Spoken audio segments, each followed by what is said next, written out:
নমস্কাৰ বন্ধু বান্ধৱীসকল, নতুন এটা ভিডিঅ'ৰ সৈতে মই প্ৰণৱ আৰু আপোনালোকে চাই আছে প্ৰণৱ বৈশ্য ইউটিউব চেনেল।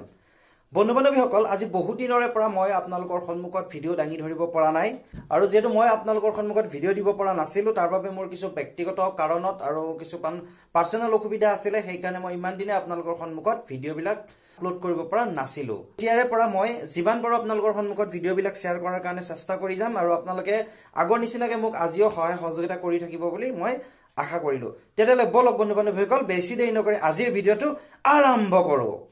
চাওক বন্ধু বান্ধৱীসকল, ইতিমধ্যে যোৱাকালি যি আমাৰ ইলেকশ্যনৰ ৰিজাল্টটো ডিক্লিয়াৰ হৈ গ'ল আৰু ডিক্লিয়াৰত আমি গম পালোঁ যে আৰু পুনৰ চৰকাৰখন হ'ব আমাৰ ভাৰতীয় জনতা পাৰ্টি অৰ্থাৎ বিজেপিৰ।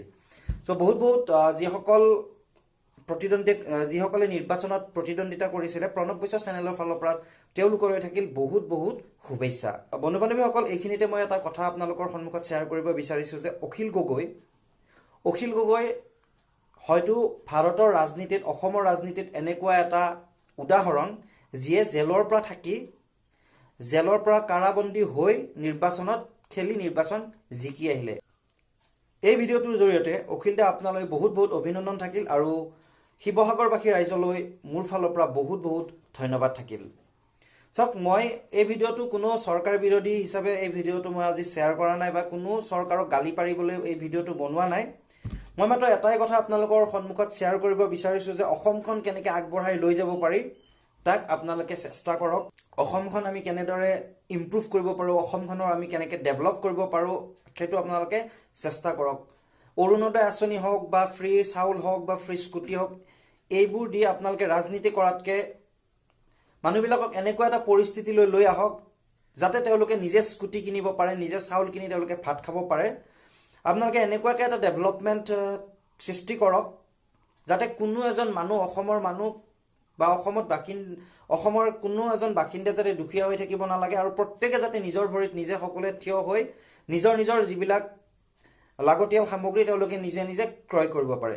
এতিয়া কথা হ'ল যে মই এটা কমেণ্ট দিছিলোঁ ৰাতিপুৱা, আমাৰ নিউজ টাইম নে কি আছিলে নে নিউজ 18 আছিলে মই পাহৰিলোঁ। মই মাত্ৰ এটা কমেণ্ট দিছিলোঁ যে ৰিয়েল হিৰো অখিল গগৈ। তাৰপিছত কোনোবা এজনে মোক ৰিপ্লাই কৰিলে যে অখিল গগৈ ৰিয়েল হিৰো হ'ব পাৰে, কিন্তু হিমন্ত বিশ্ব শৰ্মাতকৈ বহুত ভোট কম পাইছে। চাওক, মই কোনো ধৰণৰ পলিটিচিয়ানক বেয়া পাই এই কথাখিনি আপোনালোকৰ সন্মুখত ক'ব খোজা নাই। যে মই এটাই কথা জানো যে আমাৰ অখিল গগৈ হৈছে আমাৰ সাধাৰণ লোক, আমাৰ সাধাৰণ জনতা, আমাৰ মাজত থকা তেওঁ এজন আমাৰ নিচিনা সাধাৰণ লোক। আৰু হিমন্ত বিশ্ব শৰ্মা হৈছে আগৰ পৰাই তেওঁ পলিটিক্সৰ লগত জড়িত, তেওঁ আগৰ পৰাই পলিটিচিয়ান। তো মই সেই ল'ৰাটোক বুজাবলৈ চেষ্টা কৰিছিলোঁ যে আমাৰ হিমন্ত বিশ্ব শৰ্মা ছাৰ হৈছে বহুত আগৰে পৰা পলিটিচিয়ান বা তেওঁ আগৰ পৰাই পলিটিক্স কৰা মানুহ, কিন্তু আমাৰ অখিল গগৈ ডাঙৰীয়া তেনেকুৱা কোনো ধৰণে তেওঁ পলিটিক্সৰ লগত জড়িত নহয়। মাত্ৰ তেওঁ জেলৰ পৰা এটা নিৰ্বাচন খেলিছিলে, এটা প্ৰতিদ্বন্দ্বিতা কৰিছিলে এইবাৰ আমাৰ বিধানসভা নিৰ্বাচনত। শিৱসাগৰবাসী ৰাইজে দেখুৱাই দিলে যে অখিল গগৈ বা সাধাৰণ লোকৰ লগত তেওঁলোক আছে।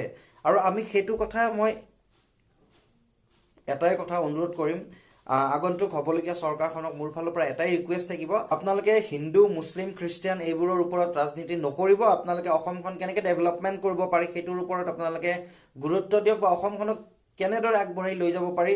আপোনালোকে কৈ থাকে যে ভাৰতবৰ্ষৰ ভিতৰত প্ৰথমখন ৰাজ্য অসম আমি কৰিম বুলি, তো আমি বহুত আশাৰে বাট চাই আছোঁ যে আপোনালোকে অসমখনক এনেকুৱা এটা পৰ্যায়লৈ লৈ যাওক যিটো পৰ্যায়ত আমাৰ অসমখনে সঁচাকৈ এদিন ভাৰতৰ ভিতৰত প্ৰথমখন ৰাজ্য হয়।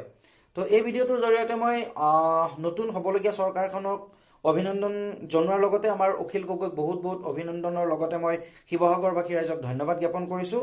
আৰু আজি এই ভিডিঅ'টো ইমানে, আৰু এইটো কোনো পলিটিক্সৰ লগত জড়িত ভিডিঅ' নহয়, আপোনালোকে মোক কোনেও ভুল নুবুজিব, এইটো কোনো ধৰণৰ পলিটিক্সৰ ভিডিঅ' নহয়। গতিকে আজি ভিডিঅ'টো ইমান আছিলে। যদি ভাল পালে ভিডিঅ'টো চাই তেনেহ'লে লাইক কৰিব, কমেণ্ট কৰিব, আৰু যদি কোনোবাই নতুনকৈ মোৰ চেনেলটো চাই আছে প্লিজ চেনেলটো ছাবস্ক্ৰাইব কৰিব। জয় আই অসম।